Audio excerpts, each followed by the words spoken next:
Hi, my name is Ted Churchill, and I'm a Steadicam operator and Panaglide operator from New York City. We're here today at Victor Duncan to do a informal but hopefully valuable tape on the setup and balancing and a bit of the operating techniques of both the Steadicam system and the Panaglide system.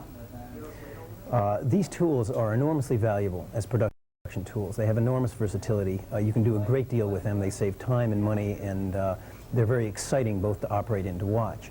At the same time, if you haven't used them, you will find putting them on for the first time antagonistic to the system. There really is nothing quite like these machines, and it's necessary to have a bit of practice and some training in order to operate these correctly. However, when this is done, there's virtually no limit to what one cinematographer can do. So first of all, what we're going to do is I want to show you the basic components of both these machines. Both the Steadicam and Panaglide have differences, but primarily they're similar. The difference mainly between the Panaglide and the Steadicam is that you can buy the Steadicam, you can't buy the Panaglide.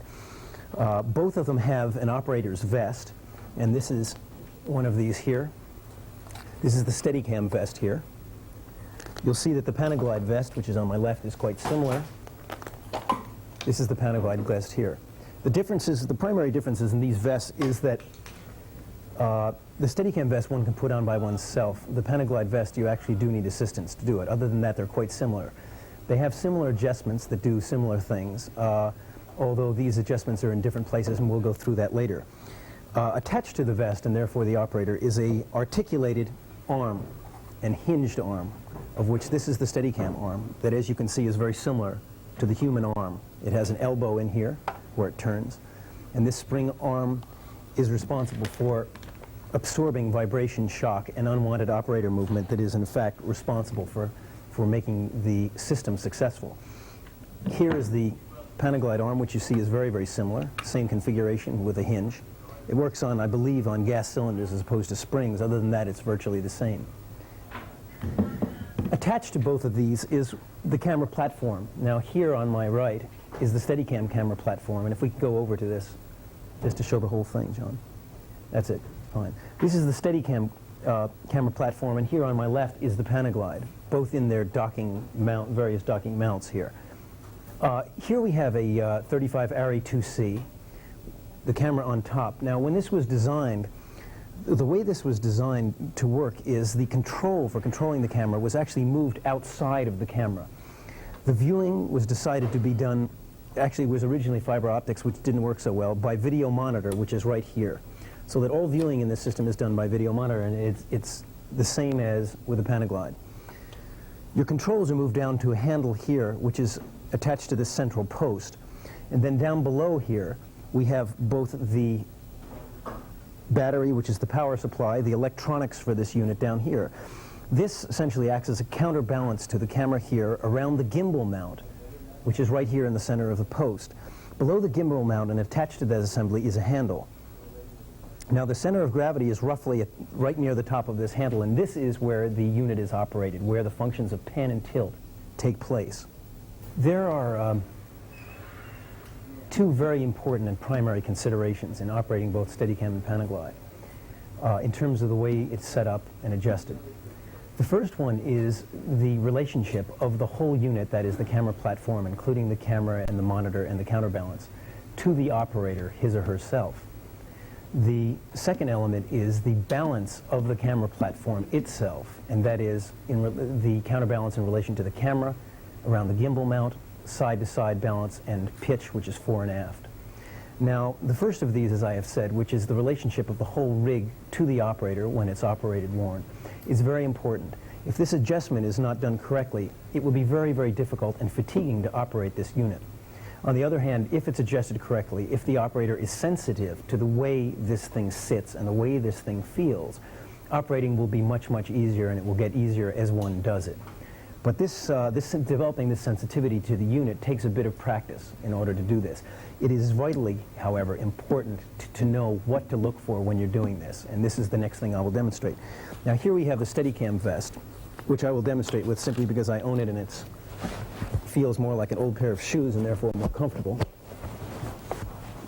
What one does with this vest is there's a clip here on the upper left. When one puts it on through one's right shoulder, which is here, slips it on through here, pulls it over, does up this clasp on the left,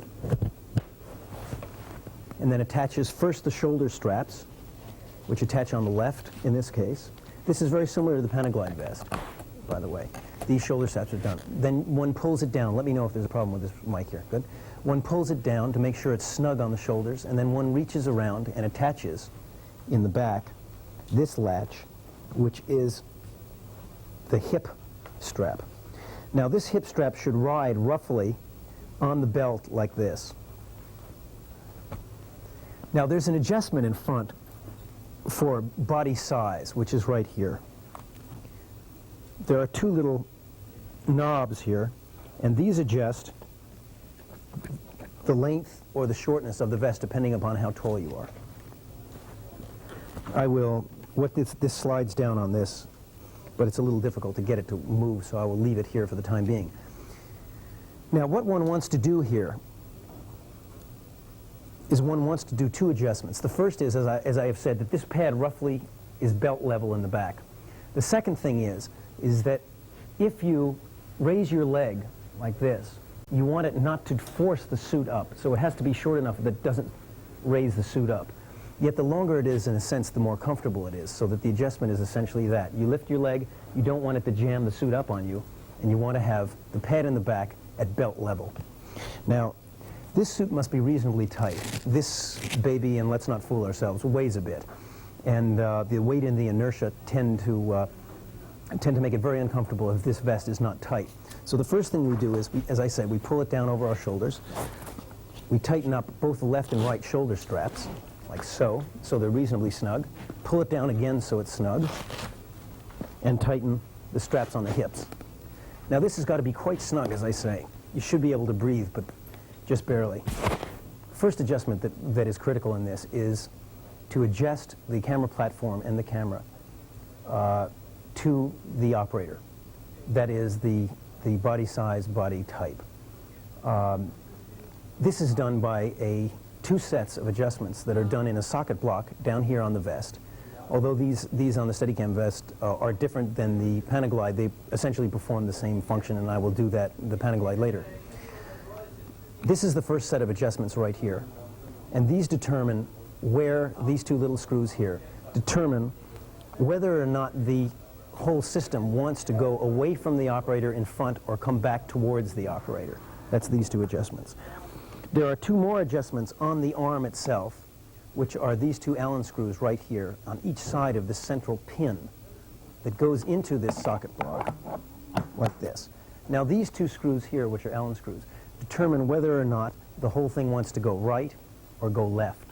Now since this has a reasonable amount of inertia and weight, it's very important that these be adjusted accurately. Otherwise you'll find that the thing wants to drag you off the set, come back and hit you in the face, and any number of things which are highly undesirable and antagonistic to the operator. So the first set, as I have said, are these two little screws here. What these do essentially is they vary the way this arm sits. You see the way this goes back and forth like this.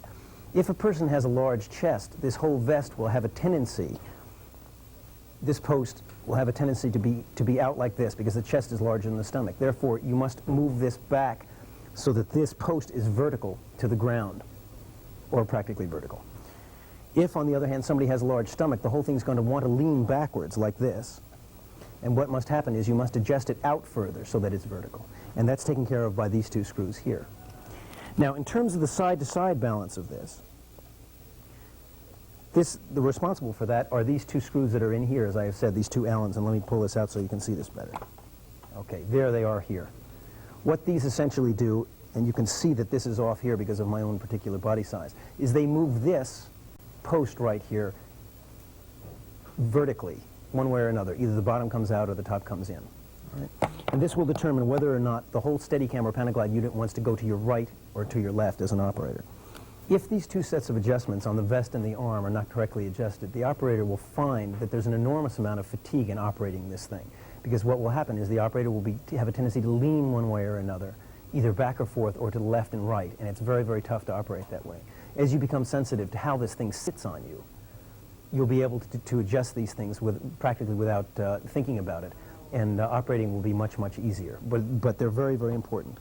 Okay, so the arm is into the socket block here, and on the end of the arm here is a post. The whole operation rides on this post, and this is on this articulated arm are 6 springs, which are highly sprung and support the weight of this whole thing. Now, as I have said, these springs in this arm are responsible for eliminating vibration and shock, very much like a shock absorber, as well as the operator's movement, which is unwanted in the frame, virtually assuring that one has a stable image if one is, understands how to operate this thing.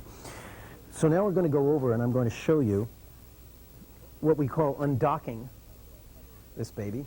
Both the Steadicam and the Panaglide have a hole here and a little attachment that goes into the gimbal. And this is the place where the whole unit is lifted up and carried by the operator. Now this post goes in here like this, slips in here. Now there's a little screw on here, both on the Panaglide and Steadicam on the other side, which I will show you, right here. Now it's not necessary that this screw actually be tightened down because the weight of the unit will absolutely hold it there and you won't lose it. If you tighten this down, what you will find is you'll want to get out of this thing in a hurry if you're tired, and it will take an inordinate amount of time and you'll end up being very fatigued and very unhappy about this. Okay, so I'm going to move around here and pull this off. Now on the Steadicam, you'll find that the arm has a tendency to lock up when you first take this off. The first thing you do when you mount this baby up is you push the arm down. Now you see the arm is free floating, and there's your spring action right there. Okay, now what you will see from this is that this machine essentially floats in neutral gravity, like this. It wants to go where it starts to go, very much like an object in neutral gravity. If you start to push it, it'll want to go that way. If you pull it, it will still want to go that way. If you push it up, it'll want to go there within the range of the arm. When it settles down, it will eventually settle back down to its neutral state. It's highly versatile. You can do 270 degrees in a stationary pan, 360 degrees in tilt,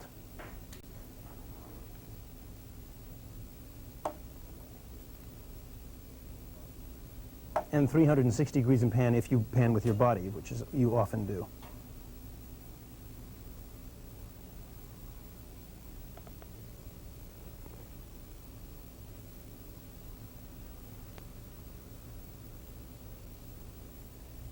Steve, pick up the flash call, please. Steve Sunley.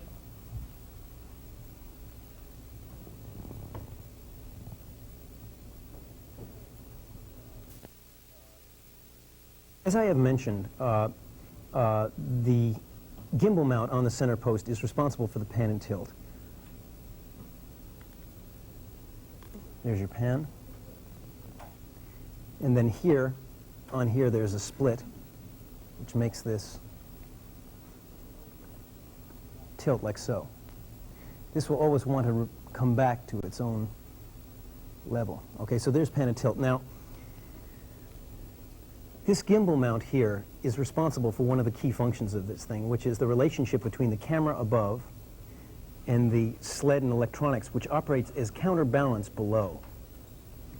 And it is determined by the position of this gimbal on the center post, this gimbal and handle assembly. Now there's a little screw down here with which you can raise and lower this. This will either give you more weight on the bottom or less, depending upon what you're doing and how you're operating. Of the balances that are required on the unit itself, that is the camera and the camera platform, this is the most important. Now the way this should be adjusted, generally, and it's found to be the best way, is to adjust this so that the whole unit is just slightly bottom heavy. And let's pull back and I'll show you what I mean by that.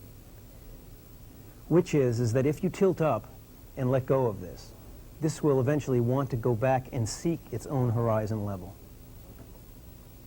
Now, as you can see, I've got this just slightly balanced to the bottom heaviness. If it's not, what will happen is the whole unit will want to turn over, which is not very efficient.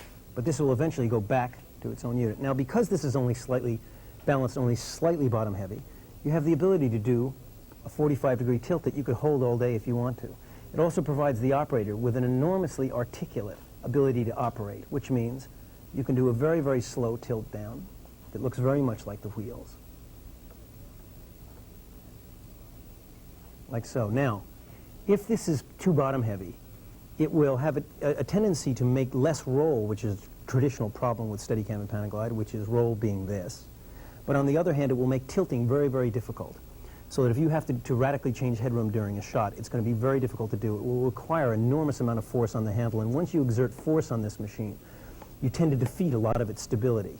So that what you want to do is balance this to a state where you're able to operate it with very, very little force and a very, very light touch. With the Steadicam, one of the ways of balancing this so that the top and bottom are in balance, therefore it will be slightly bottom heavy, is to take the whole rig and put it up on a corner. You can also have somebody help you with this, like this, so that you're resting it just on the top of the handle of the Steadicam handle and gimbal assembly. What you want this to do is to balance pretty much right and left. Now, this seems to be pretty good right now.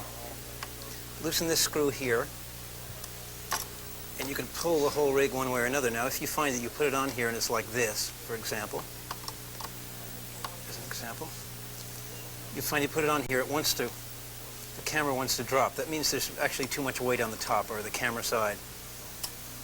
So you simply loosen this screw and slide this up until you get basically the same as on the top and bottom. You can feel this. Have someone help you if you think there's a possibility of dropping this thing. Oh, I'm getting it there. That's pretty good right there.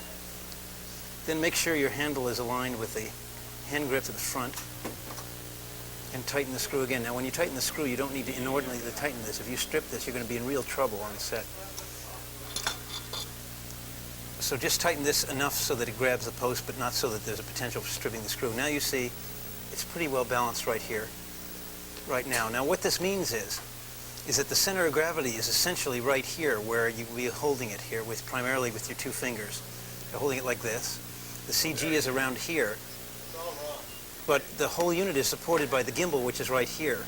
So this will make it slightly bottom heavy, about this much, and basically where you want to be, giving you the ability to make your 45-degree tilt, and yet not being so bottom light that it's going to turn over on you. So that's the way you do it. You loosen this screw, you move this up and down on the post until you get it roughly the same, and tighten down the screw. Now, the second adjustment on here is the side-to-side, or the yaw. Now, I will unbalance this whole thing.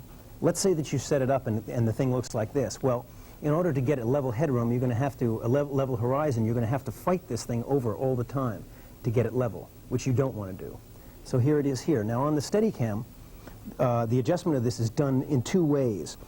First, it's done in terms of the general adjustment, so you're in the ballpark for side to side, by being able to move the camera, and if we could zoom in on here, John, being able to move the camera from side to side on this little clamp plate, which is a dovetail plate here.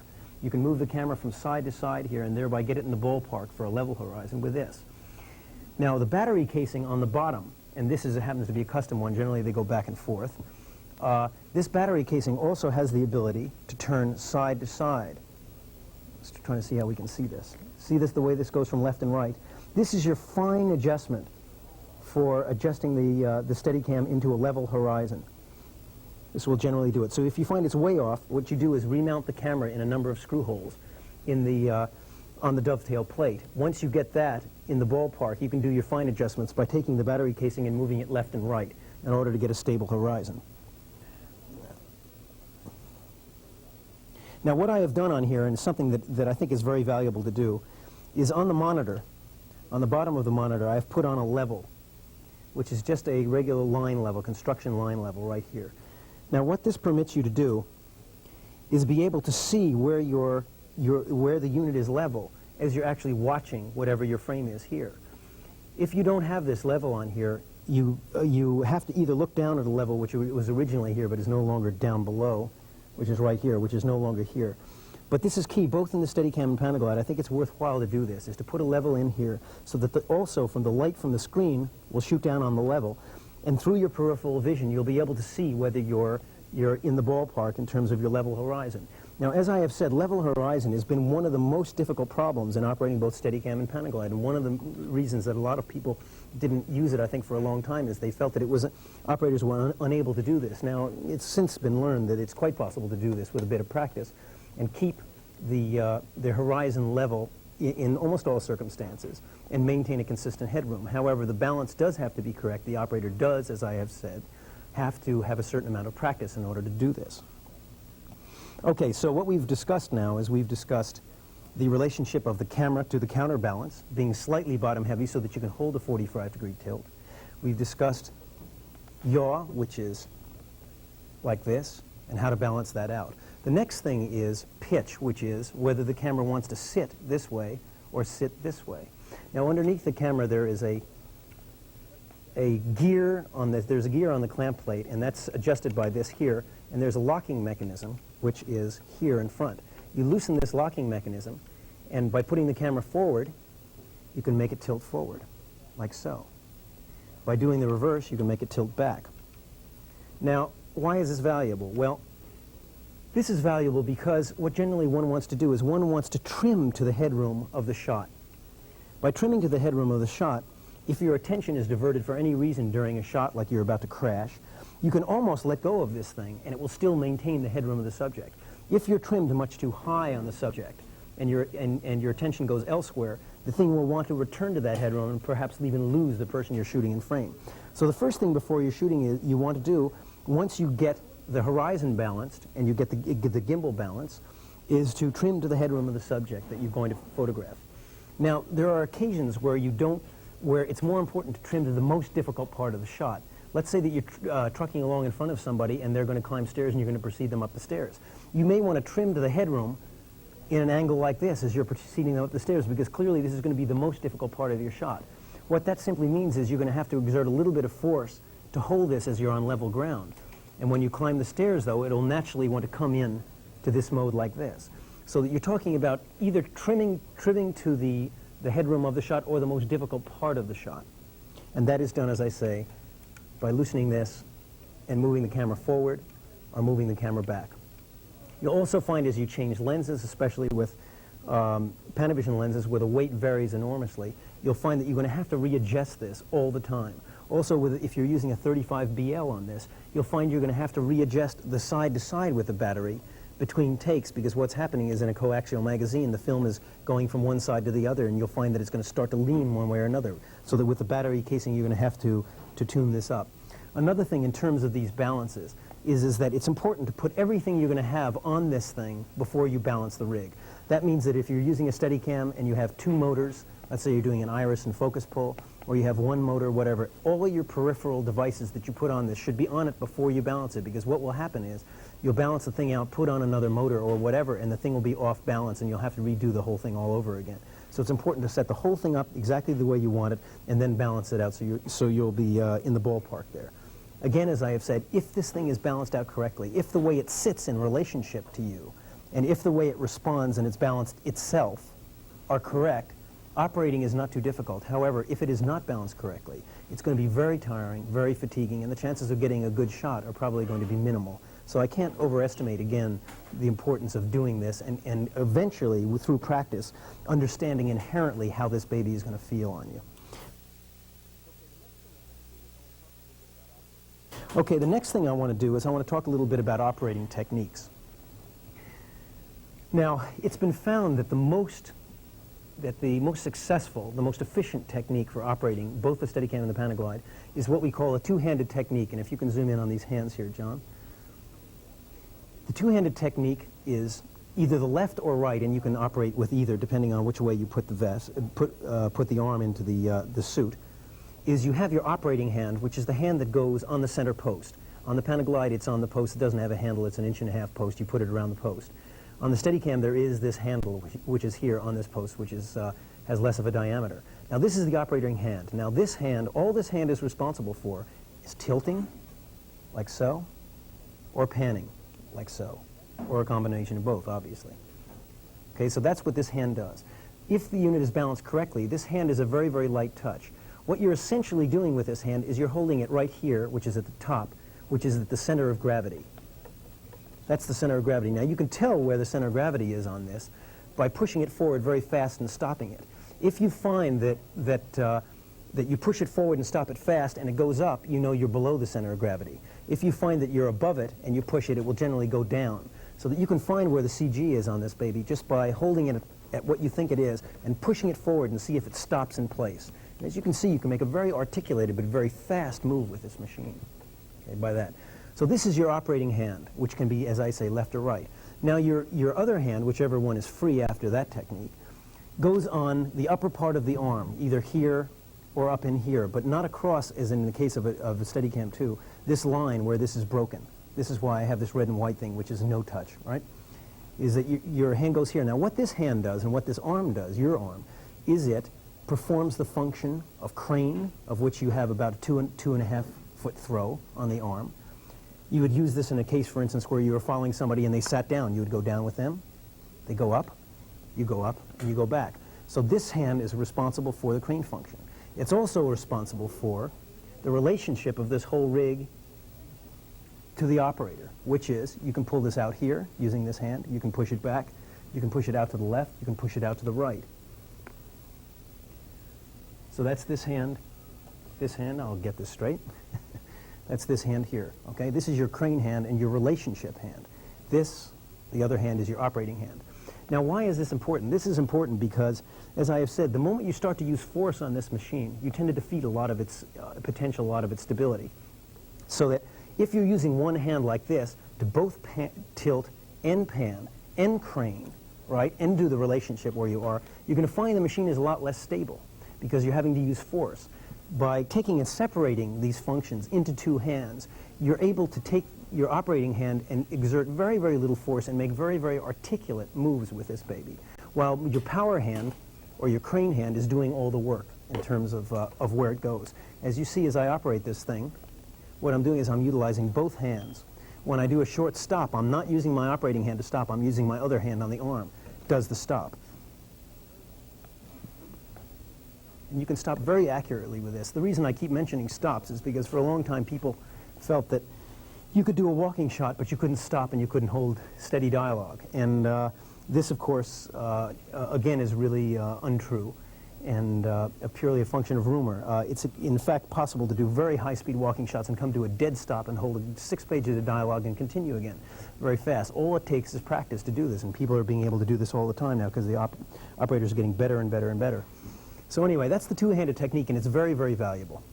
Once you've got this balance down, and that is the relationship of the whole unit to yourself, the operator, as well as the gimbal balance and the side-to-side pitch and yaw, and down on this thing, and you start to feel where this feels best.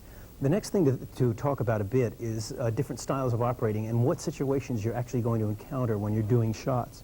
Now, the most, and let's zoom back for this, John, probably the most utilized shot you're probably going to do is going to be walking dialogue. It's used, the Steadicam and Panaglide are both used more and more for doing walking dialogue. Generally, this is done in what we call a walk-back, shoot-back configuration, which is, if the subject is back out here, you're going to have to, you're walking backwards and shooting backwards, whoops, preceding the subject. I'll do that again. So this is walk-back, shoot-back here. Okay? Now, if a subject is going upstairs or downstairs, or if a subject is running and you're preceding the subject, there's no way you're going to be able to do that. What this does is this necessitates the walk forward, shoot back mode, which is a bit more complicated. The reason being is that the Steadicam is no longer aligned to your hips, and you're actually not really walking totally forwards, but you're walking at a 45-degree angle and like this. Now, this is going to make your horizon a little bit more difficult to do, and it takes a lot more practice. But you'll find this going up and down stairs, there's no way that you're able to walk up and down stairs backwards, right? There's no way to run in front of someone walking backwards, running backwards, or it's very difficult. So here is walk forward, shoot back. As I say, this takes some real practice to do this, baby, to keep your horizon level, and that's, again, a big, big problem, especially when you're walking up and down stairs, because you're down here like this. All of a sudden, you have no reference point to your level, and this is where you really need your bubble, because you have no reference to this. The same thing as here. As you're walking here, all of a sudden, this thing is starting to get as this thing starts to get horizontal like this, you lose all your reference to your level. So its level is very, very crucial in this configuration. That's probably the second most used position that is going to be necessary, and as I say, much more difficult than doing either walk forward, shoot forward, where you're chasing somebody or walking behind somebody, or walk back, shoot back, where you're preceding somebody. Occasionally, you'll find yourself in other situations which can be horrendous, which is having to work on the other side, which is like this, which is the same side as the arm is coming off. Around, for instance, going upstairs or downstairs like this, having to stay close to something and actually walk in this direction. This can be very difficult to do, but it's good, again, to practice this. And this is operating from the right with the arm on the right. Now remember that in the other things I showed you, we were always operating cross-chested, which is the arm is coming from this side, the sled is sitting here. Now for a long time, operators, and especially Panaglide operators, were operating with the Steadicam or Panaglide out here like this. Now, what happens when you have this thing is that there's a common center of gravity between you and the Steadicam or Panaglide, which is, and if you could pan down to my feet, John, coming up from a central position between the center of the Steadicam and my feet is a line, which is the common center of gravity. Now what happens, and if you can pan up again, what happens is in order to maintain this common center of gravity, the further this gets away from you, the more you have to lean back to hold it there. This obviously is going to make you much more tired in the back area, and you're going to be fatigued a lot quicker. Now what I like to do, and most people like to do, is try to keep this baby as close as they can to themselves. And here I'm holding it very close to my leg here, as you can see. Now the thing you have to watch out for, of course, is hitting your leg, because the moment you hit your leg during a shot, it's going to send this whole thing off, right, because the balance is so precise. So the key is to practice doing this, to hold this baby very close, because it's much less tiring and much easier to do if you do that. But at the same time, making sure that you don't hit any body part of yours and therefore destabilize and ruin the shot. So essentially I operate very, very close here like this. The arm itself, it's important to point out where this thing sits, and one thing I might mention is when operators first put this on, and you can pull back to a medium shot here, John, because I'm going to show something else. When operators first put this on, one of the tendencies I found when they put it on is to hold this thing up like this, right, somehow or other fearful of what it does. When you put this thing on to operate, let it sit wherever it sits and let it settle. Now, the first time you put this on, there's a very good way to find out where this thing is balanced and whether it's balanced correctly in its relationship to you, the operator. And one of the ways to find this out is to put this directly in front of you, generally with the post on the outside, so that it sits directly in front of you like this. Now what you do is, holding it lightly, you jog up and down a bit like so, and then you stop and you let it go and relax and see where it goes. If it's not adjusted in relationship to you, it will either want to go left or want to go right or come back and alter your countenance or slide forward like this. You can tell how you need to adjust this in relationship to yourself just by doing that. Jog in place, hold it lightly, stop, get comfortable, let go, and see where it sits. As you see, this sits pretty good because I sort of got this baby down. But you'll find the first couple of times you put it on, this baby is going to drag you all over the place. That will be an indication to you that this thing is not correctly balanced in terms of its relationship to you. You can correct that, as I said, 1,000,000 times. It's going to be a lot easier, okay? The optimum place for this arm, in terms of the way it settles, is about 15 to 20 degrees down. And as you can see, that's what's happening now. See how it's pointed down here and pointed down here? Now sometimes what you will find is the thing will be sitting way up here like this, or be pinned way down here like this. Now neither one of these are going to be particularly successful to you when you're operating, because you're at the maximum throw of the arm one way. If you hit a bump or it's taking up movement and stuff, it's going to just pin here, and it's not going to work properly.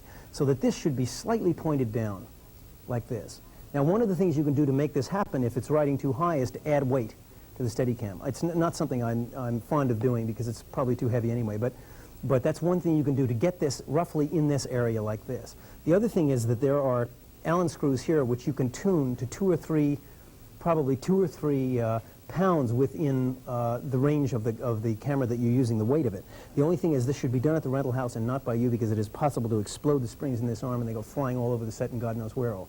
So this should be done at the rental house, but it is possible with 4 of these, which are on these various ends of these springs here, to adjust the weight of this thing. Now, if you need to get higher in general, you can also move this block up on the suit a bit. There's a little bit of variation in that as well. Also, the other alternative in order to get higher, and this is not necessarily the arm itself, how it sits, but just to get higher, is it's possible to put a larger post in here and thereby get higher. The post that goes in the arm, that's another alternative. These are all just variations and versatilities of this machine here. So that's where the arm should sit. As I say, adding weight is a possibility, although one hates to do it. An adjustment of the springs in here will get this in its position. But when you put it on first, try to avoid trying to hold this baby up here as if it's going to kill you. Let the thing sit, become friendly with it, and just hold it down. Let it settle. See where it's going to settle. Then you pretty much have it where it is, and the whole thing feels reasonably comfortable to you. There's a lot of misconceptions about this machine, and one of them is that we'll permanently put you in the hospital with a back injury. This really, in a way, couldn't be further from the truth. No one that I know of has ever been permanently damaged by operating these. Perhaps this rumor starts because the first time you put it on, as I say, it's exceedingly antagonistic to the system. There really is nothing like this baby. It can really tire you out very, very fast. On the other hand, as I also say, once you get practice in this thing, you'll find it gets easier and easier. And I can do nights of 12 hours and come the next day and show up on the set and not feel it in my back at all, just because I practice it a great deal and I also know when to rest and how to rest. Now, this resting thing is a very interesting thing, and you'll find it's indicative of a whole other thing, which is you'll practice in the rental house and you'll practice in your house and you'll walk around and you'll feel real good, and then you'll get on a set and find that the pressure is unbelievable, that there's a lot of elements involved in operating this that have nothing to do with just balancing it out and being able to do a reasonably good shot, of which actually politics is not the least. However, the first thing you've got to know is how to rest with this thing and when to rest. Now, along that same line, one of the reasons why this machine is valuable is because it saves time and money. And it's not just a fun trip in the country. And along those lines, you have got to be cognizant of the fact that this machine generally is an added expense to a production. Either it's cost efficient or it's not cost efficient. That's all there is to it. If you can do, for instance, a dolly shot much faster, if you can do repeated takes, reset up, change choreography, all that much faster than a dolly can do, then you're in business. You're going to get more work. On the other hand, if somehow or other you can't get this thing together, the motors don't work, you get too tired, whatever, all of a sudden the production manager is going to say, this thing is not saving us money, why the hell do we have this person on the set? Your history, okay? So the real key to this whole baby is to make sure you have your stuff together, all right? And one of the things that implies is that you don't burn yourself out immediately, okay? Now, resting with this thing is very, very important. I can hold it on for quite a long period of time because I'm used to it, but if you're just starting out and you haven't had a lot of practice with it, you're going to find you're not going to be able to rest that long unless you're the Incredible Hulk. So, the key to this is to figure out when you can rest. In other words, how long is the makeup going to take? How long is the special effects going to take? Do they have to change something major in the shot? How much time do you have to rest? If you have 30 seconds to rest on this baby, let's go back the other way. If you have, let's say, 2 minutes to rest, you get a hold of a docking stand like this, make sure no one's between you and it, right? And you walk over and you put this baby down. That's all there is to it, right? You know it's going to be roughly 2 minutes, and there's no reason why you should stand around waiting for people to make mundane decisions on your account. So here you are, you rested, you have here. You put your hand on your arm here, or put it behind you, and nail your assistant, because what will happen is this thing free-floating will definitely knock your teeth out, and I've come very close to having that happen. So you put your hand on the arm like this, and you rest like this. Now, if you find that perhaps it's going to be 10 minutes that you're going to be resting, you can take the arm off as a first starter, like so, and put the arm down. And then you can stand around the set looking like this. If you find that it's going to be 15 minutes perhaps, or even 10, you can take the vest off, right? Stretch out, do whatever you do. Okay, so anyway, back to reality. You have your arm on. Now, more than likely, what will happen is you'll have anywhere from 30 seconds to 2 minutes rest, or you won't know how long the rest is going to be. You want to be ready at all times. You want to have the system functioning and ready to go. As I say, if all of a sudden you don't have your stuff together, they're not going to feel as valuable to have on there. So you have to gauge, first of all, how long a period you have to rest, or ask, or find out. If you find that you really need it and you're really, really in trouble and you've just done a running shot up the stairs and you're really tired, tell them you want to rest. That's all there is to it. It's tough luck. They'll have to wait. Okay, now, if you find that the rest is going to be short or you're not sure how long it is and you want to be ready, there's a couple of ways you can rest this baby. One of them I found is to put it over your shoulder like this and rest it on your shoulder like this. Put your hip out, as I've done here. See, the hip is out on this side, and that will take all the weight of this off your back. Also, if you have to walk from one location to another, I found, especially with the Panaglide, is you can drop this on the other shoulder like this and walk, and this will totally take it off your back, and you can carry this as if you're actually carrying it, but it's even lighter, believe it or not. And this is a very, very successful way to carry this baby around if you have to walk a block or two, or if you have a reasonable rest. That's a good reaction. Thank you, Mike. Okay. Now, one of the ways you can rest, if in fact you have even less time, is to hold this baby against your chest like this and lean back a bit. This will also take the weight off your back. Another way to do it is to put it on the other side and stick your hip out like this and rest that side of your back. In other words, my hip is out again. My hip is extended out again, and I'm putting the weight on the other side of my back. Then when you get ready to shoot, you simply whip this baby over here, bango, and you're ready to go again. Another thing you must remember is that keep in mind the history of this machine. This was first started out as a run-around stunt tool, MOS thing, where you chase people up and down stairs and did all this kind of stuff. Now, what's happening is this is gradually changing, but people will ask you still to do bizarre and outrageous shots with this thing that they want to do. That can mean that you're doing fatiguing things, as I say, like running up and down stairs, running across very rough terrain, shots that are potentially dangerous shots to do. Now, also shots that are very, very long and extended shots, which will tire you out a great deal. Now, what you should do is not be humble about saying, look, this shot is either too difficult, or it's too dangerous, or I only have this many takes in me because it's a very, very fatiguing shot. Can we break up the shot? It's very, very important. There's a couple of safety things that you must know about this thing. The first of all thing is, of course, is when you're tired, ask for rest. That's all there is to it. Don't try to kill yourself with this machine, right? Because people are generally sympathetic to it, and the fact that it weighs a lot. If you find you can't get any sympathy, have the director try it on. I guarantee you you'll get it. You know, have him run the shot. Make sure it's not your own equipment. And so that's very, very important, is not being shy about asking for rest. Another thing is check out the terrain you're going to walk through. Do a quarter-speed rehearsal, a half-speed rehearsal, and then get up to a full-speed rehearsal. Try it out. Make sure that there are any inherent problems. Either you're going to fall off a dolly or you're going to trip on something or whatever. It's really, really no fun to do that with this machine. So check out the landscape, check out the terrain, check out the shot, try it, rehearse it, look at it, see if there's anything you can change. Do this kind of thing. Now, the other thing, which is key in this, is you must have certain safety equipment on this thing. And the first thing, of course, if you can pan down, is to have knee pads, and especially the plastic kind. As you will see if you can zoom in on this baby here, I have the plastic knee pad, which is right here. Now, these things are vitally important because if you ever land on your knee on this baby, you can probably guarantee if you have an extra 45 pounds, that's going to be the end of your Steadicam operating career or Panaglide career. And I've fallen down actually on a film, and I've fallen down on concrete with this thing on, and it was no problem, at least not to me, because I had my plastic knee pads on. It's not a problem. The other thing is I wear high-top sneakers, which you can pan down and see. Wear high-top sneakers here, and I also wear ankle supports occasionally. Sometimes you want to wear shin guards. If you find that the terrain is rough and there may be a rock, you'll hit your shin. You're very, very vulnerable in this area, and it's vital that you take care of yourself because, as I can say, it can very quickly terminate your career if you have a problem with this. So that keep in mind all this safety of this. Also, sometimes it's not necessary to do shots that last for 400 feet, right, in 35 or whatever, or 10 minutes in 16, 400 feet in 16. And this especially is true when you're doing video. When you're doing video, what happens is everybody's working in the truck. You're hanging out there on the set doing shot after shot. You're not taking the thing off. You're holding on to it for inordinate periods of time. They think you're a walking tripod. They don't even look at you as a human being anymore. So it's important to make sure that people understand that there's a human being behind this thing, that the thing weighs a certain amount, it has some mass and inertia, and that it's tiring to operate. I did a job with an HL-79 where I shot for 2.5 hours straight without even resting it on anything. I could do it, fortunately, because I happened to be directing the job, so I had a lot of energy for the project. But in general, you don't want to get yourself in that position, and you must inform people that it can do a lot, but be careful that somebody doesn't burn you out. As I say, they're generally sympathetic. So keep in mind all those safety features of this machine for your own good. It's important for a minute to talk about the traditional problems both Steadicam and Panaglide have had in terms of operating techniques. Because there are certain expectations, there are certain rumors, people are going to feel there are certain things you can't do, there are certain things that the machine can't do. And so that these things are the things that freak people out about this machine. Now, the first thing that freaks them out is not having a level horizon. In other words, the whole shot looks like this. This has happened in the past. A lot of people think there's no way to do this, right, because it's happened so often.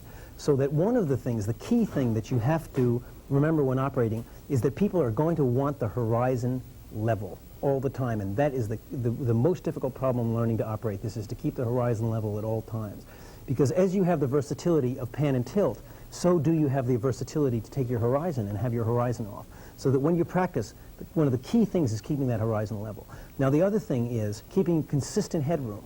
Sometimes what will happen is you're all of a sudden going up and down just slightly like this, if you're going over rises and dips like this, and your headroom will not be consistent. Now, people generally want this baby to look like a dolly shot, if you can possibly do it. If you want to be competitive with these traditional techniques like dollies and tripods. You've got to practice, and the aspiration of you as an operator should be to make shots that are indistinguishable from these other shots that you make, and it's absolutely possible to do it. I and a number of other people do it all the time, right? And it looks great, and people will love you if you do it. On the other hand, if you all of a sudden your shot is grossly definable as a Steadicam shot, the chances are you won't be asked back. So the first thing is to keep the horizon level. The second thing is to keep your headroom consistent at all times with the subject. Now, another problem is breathing with the subject is another problem, which is you have to maintain a reasonably equal distance with the subject. If you're going in and out with the subject as you walk like this, what will happen, it will be very, very strange looking, okay? So that try to keep a reasonable distance between you and the subject so that they don't chase size and frame. The other thing is to make sure that you don't have a generally floating look to this thing where the whole thing is like this. Now, one difficult shot, which takes a bit of practice, is if you're walking along, let's say two people are having dialogue, you're walking along, and all of a sudden they stop abruptly, and you have to hold 3 or 4 pages of dialogue, and then they're going to start off again. Now, for a long time, people thought it wasn't possible to hold dialogue. It wasn't possible to hold a rock-steady frame. Again, this could not be further from the truth. It is absolutely positive, and it's done all the time, and you can do it. And what we'll do is, a little bit later, I'll get on the Panaglide, and I will show you with our video thing how accurate you can make this. But you can literally hold this, and if you look at the matte box, you can literally hold this as just like a lock-off on a tripod.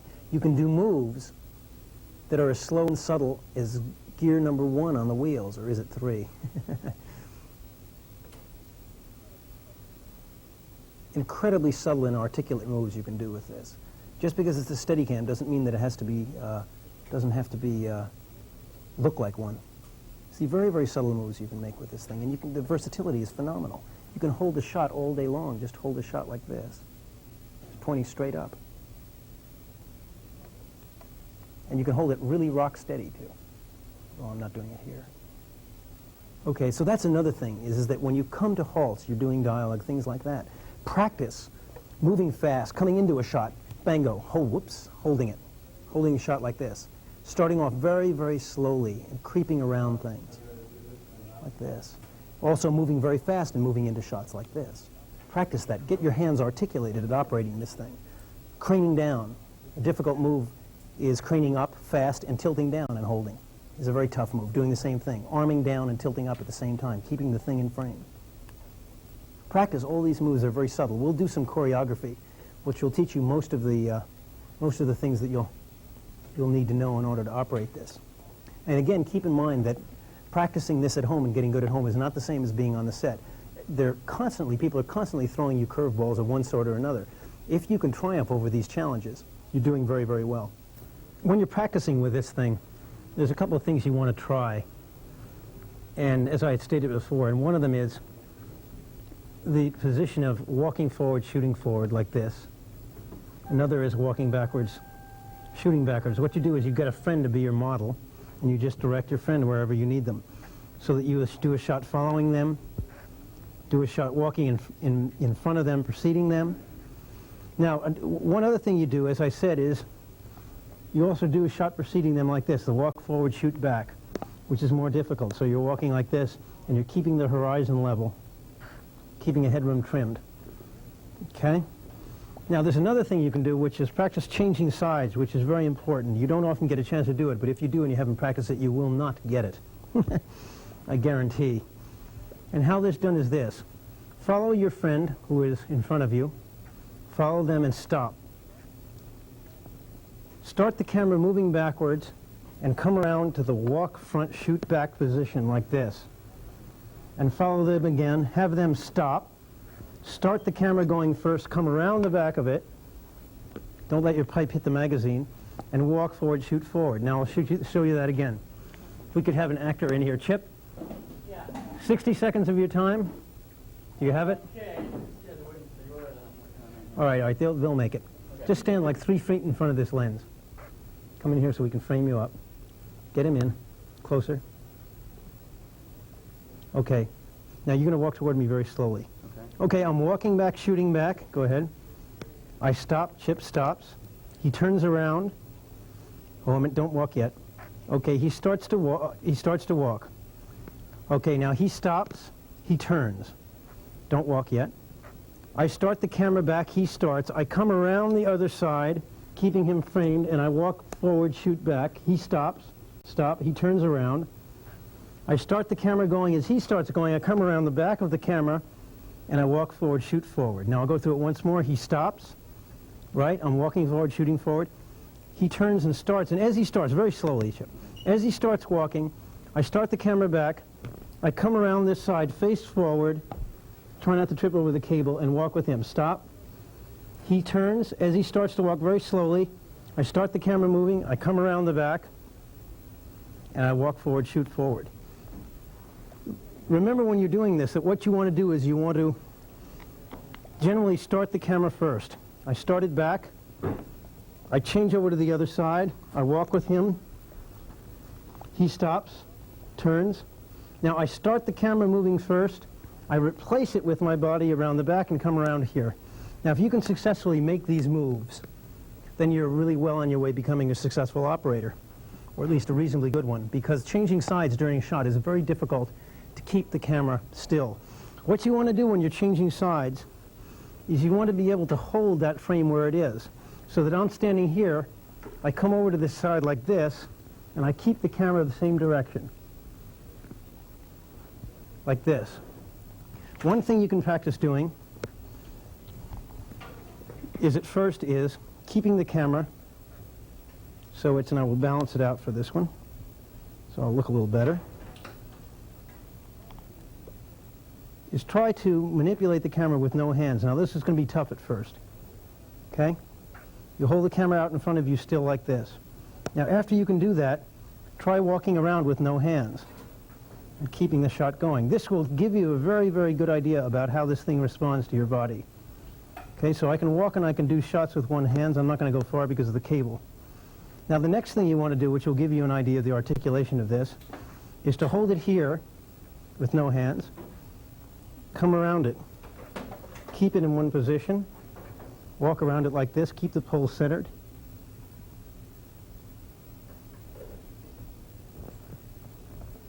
So this will really teach you. Now you won't be able to do this at first because it's a tough move. It's also basically is a trick, and you would never operate that way, but it does give you the sensation about how it goes. But changing sides, as I say, like this, is a key move. Like that, and that choreography I just showed you will help you do that. One of the things that it's important to practice is doing slow tilts, doing slow pans, doing slow moves, because they're much more difficult to do than high-speed stuff, so that practice doing tilts that are very much like the kind of tilts you'd see from the wheels, like this. Practice doing holds. Then practice doing starts from holds, both slow and fast. I did a slow one, so I'll do a fast one.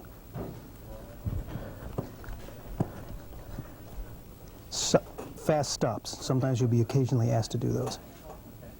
Slow moves back.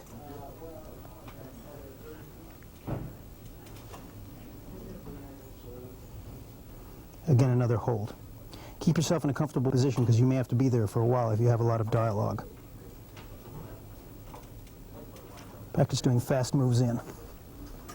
Stops. Fast moves out. Turning around things, keeping your horizon level. And holds again. Very, not a good one, that particular one. Fast moves back.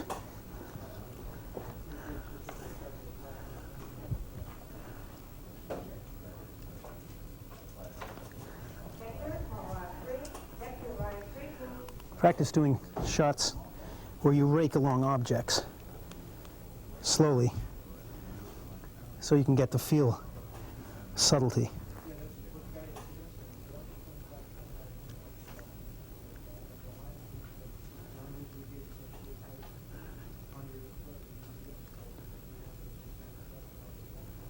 You never know where you're going to be asked to do a product shot.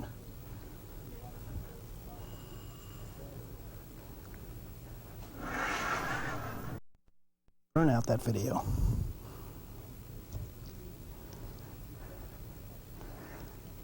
Practice avoiding hitting objects that happen to be on the floor.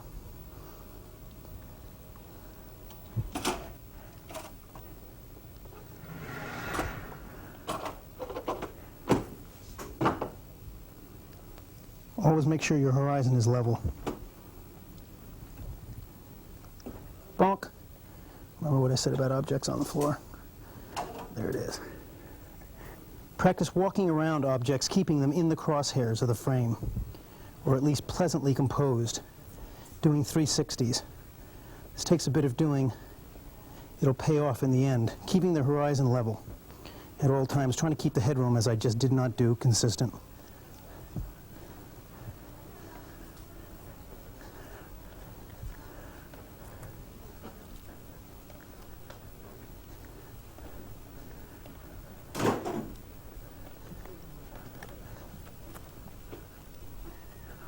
Like so.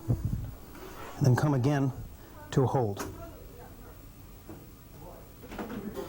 As I say, the key way to practice this machine is to do very slow moves, because then you really sense it. You get a feeling for its subtlety.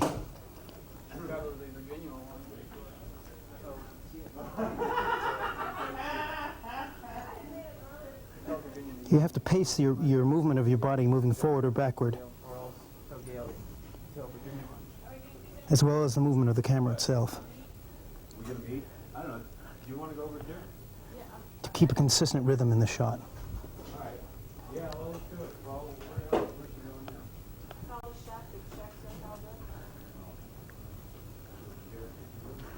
Yeah.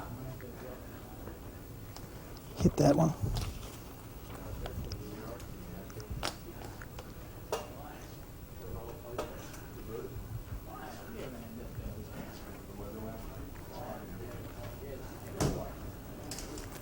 Practice arming down and holding its shot. Practice arming up and tilting down and holding from a high position. Arming down fast, holding the shot. And see, that has a little bit of difficulty. Arming up and holding the shot. Arming down, holding. Had difficulty with each one of those. If you're into challenges, practice doing tight close-ups very, very slowly. Also with longer lenses. This will help your operating skill enormously. Now here you really have to pace the rhythm of your walking to keep a consistent pace to the travel in the frame.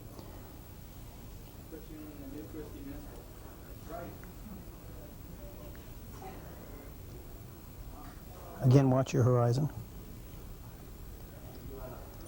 This is where the ballet part of this really comes in. All these lovely little Panavision batteries here.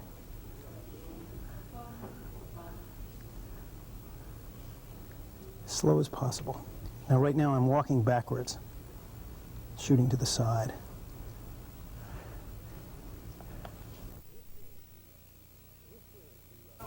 This here is the Steadicam Operator's Manual on Style, which I have written, and my name is Ted Churchill, as you may have forgotten. Here it is here. Now what this is this is a manual on how to look good when you don't know what you're doing. And in this little item we have here, such as how you should dress. We have making sure that your equipment doesn't look too neat when it comes on the set. This is the way it shouldn't look, and this is the way it should. We have here making sure you keep the arm behind your face so it doesn't mangle you. Whoops. The backup system for the Steadicam, which requires 2 of everything. They'll love that at CP. The world's oldest living operator who has shrunk from 6'4" to 3'5". The docking stand mount and meter that tells you your overtime. 35 OT is in this block here. That's the kind of hours you can expect. And a picture of myself and my identical twin brother who supplied the pictures for this manual. So this manual is available through Cinema Products, who have graciously accepted paying for the last printing of it, which is this. Or you can get a copy through Victor Duncan, who I'm sure would be glad for a nominal fee of probably $30 or $40 to crank one off on the Xerox machine for you. So that if you have any questions about what we've discussed here, this manual will clearly tell you how to make sure you don't screw it up, and you come out looking, smelling of roses, as they say. All right, this very informal and not so short, as it turns out, tape hopefully gives you some idea about some of the operating techniques involved in the Steadicam and Panaglide. Also how it's possible to set it up so it's comfortable to operate and most efficient as a production tool. This machine is a very interesting machine to operate. It's very exciting. As I said, it's very, very challenging. But it does, as I have also said, require a certain amount of practice. If you're really serious about doing this, if you're asked to do this, I would strongly suggest you practice for a week before you do this, and spend a lot of time doing it. Work out at the rental house with a machine you're going to rent. I'm sure all the people working there will certainly not mind in giving you all the attention you need, as long as it doesn't exceed 2 or 3 minutes. And get into it, because it does require some commitment, and no one likes to be embarrassed when they show up on the set and all of a sudden they can't do what they're asked to do. One thing you have to keep in mind is, first, that you never lose your ability to do this. It's sort of like radiation poisoning. It stays with you, and although slightly more attractive. That's the first thing. Also, the other thing is, the more experience you get, the better you are, and you can just continue to get better and better and better the more you do it. So don't overlook any opportunity if you're interested to do it, including dropping your rate, and whatever you have to do to get experience, because that's what will make you good. And as I say, you encounter a lot of different situations. They're all different than the one before, slight variations, and so there's no such thing as too much experience with this machine. One thing that you must have always with you, which is probably the most crucial thing, which I have here, is to make sure that you have a back for your chair here, right here. Because after all, you, operating Steadicam or Panaglide, are a star too. And it's important not to forget that, but not to flaunt it. And I wish you all kinds of luck, and even the fact that you become competitive.